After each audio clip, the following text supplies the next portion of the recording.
Welcome to the College Football Bros. I'm Michael Newman. I'm Ryan Newman. And I'm Trey Newman. Today we are previewing Oregon against Georgia being played in Atlanta, so almost a home game for the Bulldogs. But before we get to our against the spread picks, first question is, which players or position groups are we most interested in watching this game?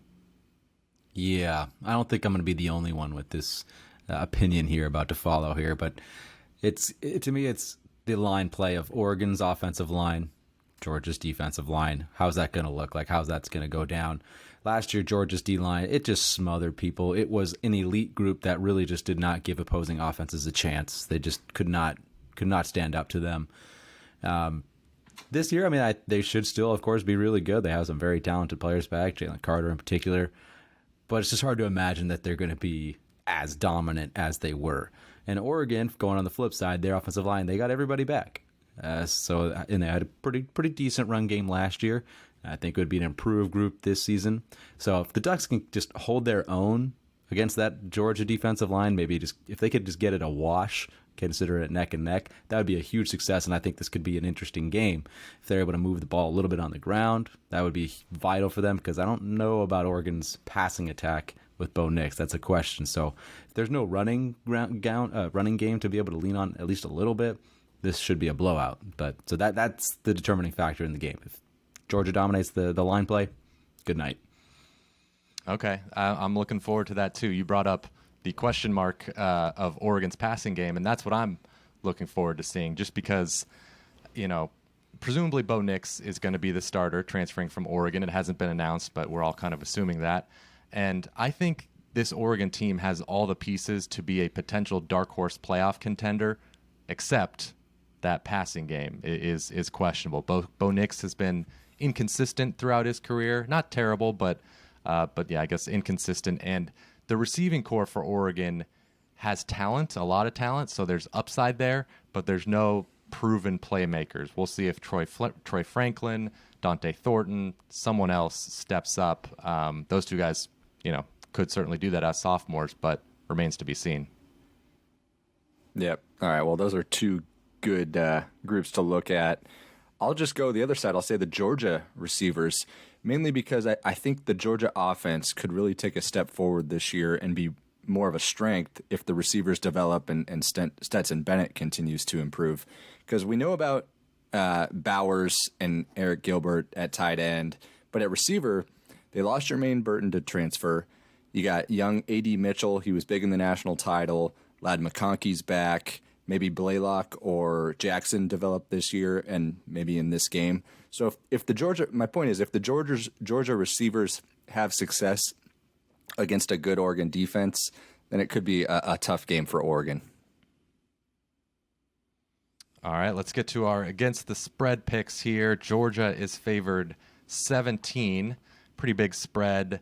I'm going to take Oregon with the points just because I think they can compete in the trenches with Georgia. They've got one of the best offensive lines in the country. Ryan, you brought up all the pieces they have coming back, and they've recruited very well on the offensive line under the previous staff led by Mario Cristobal.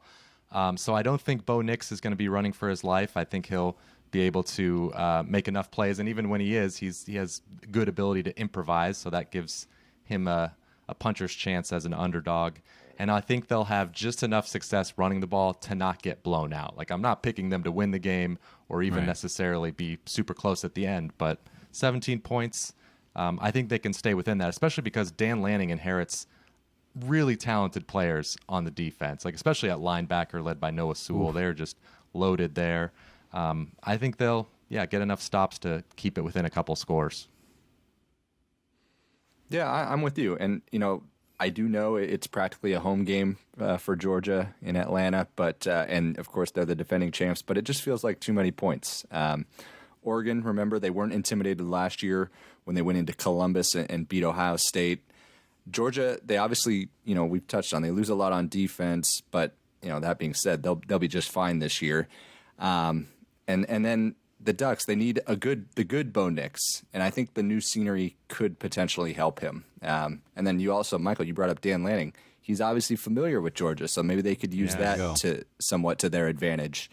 And then You mentioned Noah Sewell on the defense at linebacker, stud. Maybe like this is the year that Justin Flo, elite talent, maybe he really breaks out alongside him. Brandon Dorless on the line could get some pressure and stops too. So I think the Ducks have the pieces to keep it close and at least give Georgia a run for their money. Yeah, I see this game as kind of similar to the one we actually recorded another episode on, Ohio State and Notre Dame. And I like the underdog again. I liked Notre Dame in that matchup, and I like Oregon here. And I think it's kind of a similar recipe for success as that one for Notre Dame, as it is here for Oregon. I think Oregon's going to have a strong offensive line, good running game. They'll be able to hopefully get a little success against this great Georgia defense. But then I also like their defense. I think the defense sets up well for them. And I don't think Georgia, like I mentioned in previous episodes, is that I don't think Georgia's offense, we can just guarantee that they're going to be amazing. I mean, I know they were very, very efficient last year, but they didn't really have to do a whole lot. They weren't really dependent on. So Oregon could push that, especially I think they got it Michael mentioned. I really like their front seven. That's going to be a force to be reckoned with. So secondary, a little bit more questionable, but if you got a good front seven, I think you're sitting pretty. Yeah, I think it'll be somewhat interesting. I'm like with you, Mike. I don't think Oregon's going to win the game, but I think they'll keep it under 17. All right, that'll do it for this episode of the College Football Bros. Be sure to subscribe if you want more college football content all throughout the season, and let us know your thoughts in the comments below who you're picking in this game. So thanks for watching. See you next time. You've been watching the College Football Bros. Be sure to subscribe here on YouTube and in your podcast app for college football content all year round. For bonus episodes and access to our Discord chat, join our Patreon at patreon.com/collegefootballbros. Thanks for watching.